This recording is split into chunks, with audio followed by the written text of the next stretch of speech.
Every successful SUV follows a formula with aggressive styling, rugged proportions, and a clear identity. The Pontiac Aztek looked like two cars glued together in the dark. Magazines crowned it the ugliest vehicle ever built. But buried inside that punchline was a factory camping system, a removable cooler, and cargo area audio controls. These features the overlanding world would not embrace for another 15 years. How did the most ridiculed car in history quietly predict the future? Detroit, January 2000. The Pontiac Aztek rolls onto the auto show floor, headlights glaring, splitting the crowd like a dare. Cameras flash, reporters scribble. Within hours, the headlines start landing like punches. Car and driver wrote, "Jaw-dropping, chin-scratching, what the heck is that?" Motor Trend added it to their ugliest cars ever list before the first one even leaves the factory.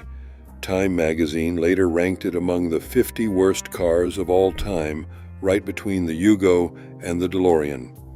Newsweek called it a design disaster. NPR's Car Talk went for the jugular, calling it the ugliest car of 2005. The jokes come easy. Stand-up routines, late-night hosts, message boards, everyone piles on. UK tabloids ran polls crowning the Aztek the #1 ugliest car in history. Even rival automakers cannot resist a dig.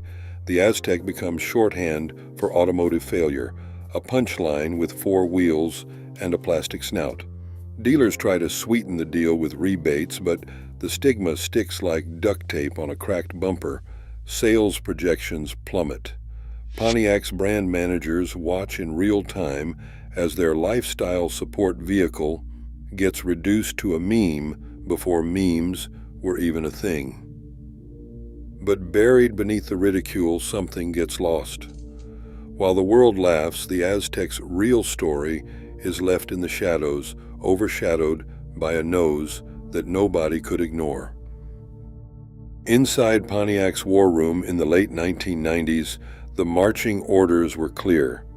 Build a machine for people who actually do things, not for posers, not for status seekers, but for people aged 25 to 40 who spent weekends chasing mountain trails, camping under the stars, or hauling gear that would not fit in a sedan.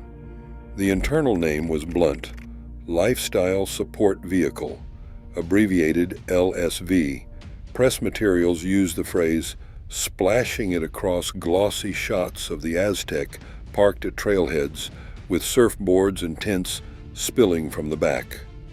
Dealer brochures described a car for youthful, active people who needed maximum versatility, and a vehicle that could keep up with complex, unpredictable lives. Pontiac's marketing lead, Tom Hendricks, called it a car for adventurous families who did not want to look like they had given up on fun. The Aztek was not meant to blend in at the mall parking lot. It was supposed to stand out at the campsite, the soccer field, and the base of a ski slope. The LS5 label was not just a slogan, it was a product mandate. Every feature, from the removable cooler to the split tailgate, was pushed through by a team convinced that utility would win out over looks. Focus groups in Dallas and Chicago responded with a 68% spike in interest when the phrase lifestyle support was attached to the vehicle. Compared to calling it just another crossover, Pontiac's adventure team, engineers, designers, and marketers bet the brand on the idea that buyers were ready for a car built around action, not just image. The Aztek's polarizing shell was the cost of cramming in real-world functionality that nobody else dared to offer. Unzipping the Aztek's rear hatch reveals a trick that no other SUV in 2001 could match: a factory camping kit engineered down to the last bracket.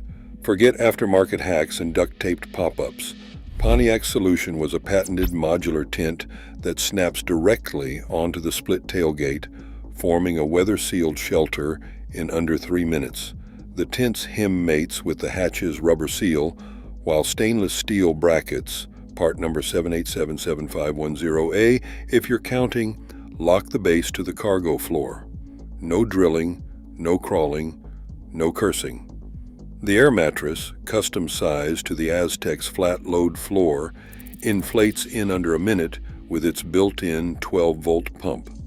Every element, from the quick-release pins to the mosquito-proof zipper door, was designed for single-person setup, validated by GM's own single-operator test at 172 seconds. The whole kit packs down to a bag that fits under the cargo cover, leaving room for bikes, coolers, or whatever else your weekend throws at you. Overlanders today spend thousands to retrofit their rigs for this kind of instant campsite. Pontiac built it in, right from the factory, years before van life was even a hashtag. Slide open the Aztek center console, and you find something that would make a Subaru engineer jealous: a removable, insulated cooler built right into the heart of the car. Not some flimsy afterthought, but a purpose-built, stainless steel lined bucket with closed cell foam walls and an honest-to-goodness drain plug. The specs read like a Coleman product sheet: 12-quart capacity, R-value insulation, and a lid gasket rated to handle everything from a July tailgate to a January ice fishing run. According to General Motors Service Bulletin 03054, the cooler could be unlatched with a satisfying 25 Newton-meters of torque, then lifted out for a picnic, a soccer game, or a quick rinse at the campsite spigot. Thermal tests in the lab recorded just a 12-degree Fahrenheit temperature rise over 4 hours, enough to keep drinks cold through a summer hike or a kid's baseball doubleheader. Pontiac's interior packaging engineer, who once described the console as the Swiss Army knife of cup holders, fought to keep the cooler removable, even as bean counters lobbied for a fixed plastic bin. The result? A feature that was equal parts party trick and genuine lifestyle tool. One more way the Aztek put real-world utility ahead of showroom flash. Crack open the Aztek's tailgate at a weekend cookout, and you will find a feature that left Honda and Ford owners green with envy: rear-mounted audio controls hidden in plain sight. Pontiac's engineers wired a dedicated CAN bus circuit straight to the cargo area, letting you spin the volume or change tracks without crawling up front or draining the main battery. The Pioneer SA6100 node, tucked behind the rear trim, handled the signal handoff the second the hatch popped open. For anyone who has ever tried to run a tailgate party from a front dash stereo, this was a revelation. One Aztek owner, a self-described serial tailgater, still brags about blasting playlists at the state park while grilling, all with the hatch up and the rest of the car locked. No aftermarket hacks, no jumper cables, just a factory-installed social sound hub.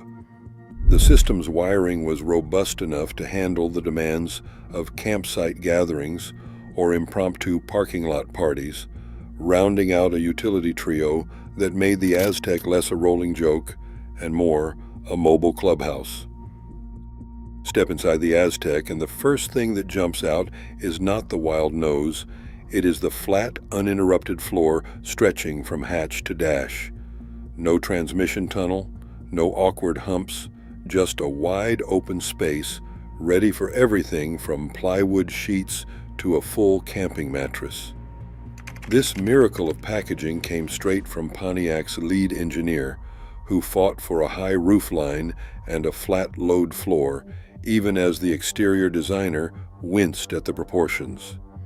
The payoff: more headroom and cargo volume than a CR-V or RAV4, and a rear seat that could fold flush for instant sleeping quarters.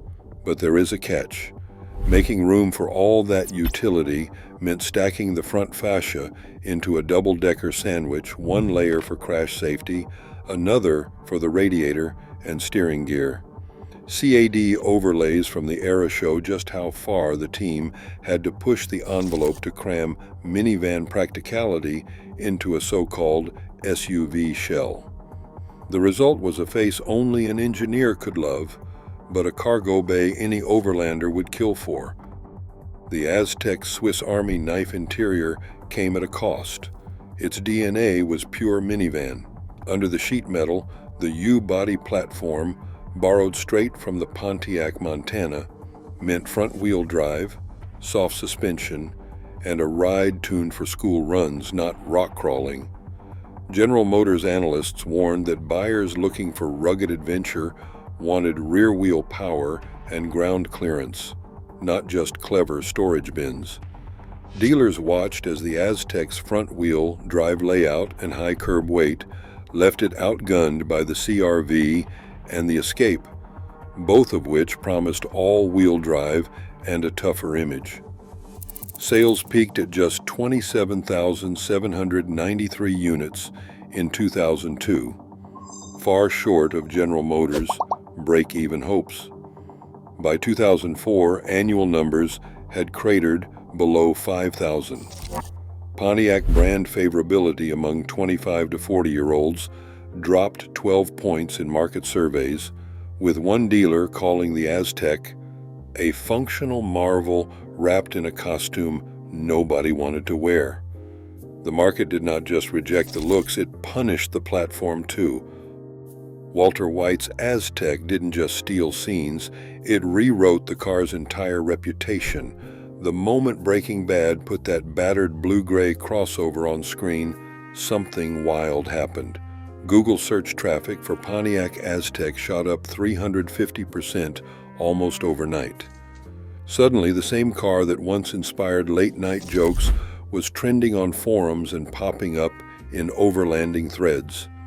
Used prices ticked up, with resale values climbing as fans and collectors realized they could own a piece of pop culture and a rolling toolkit for adventure.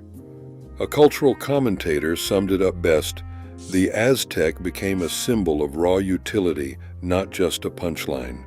As van life exploded and every automaker raced to sell adventure-ready crossovers, the Aztek's weird, wonderful features started looking like prophecy.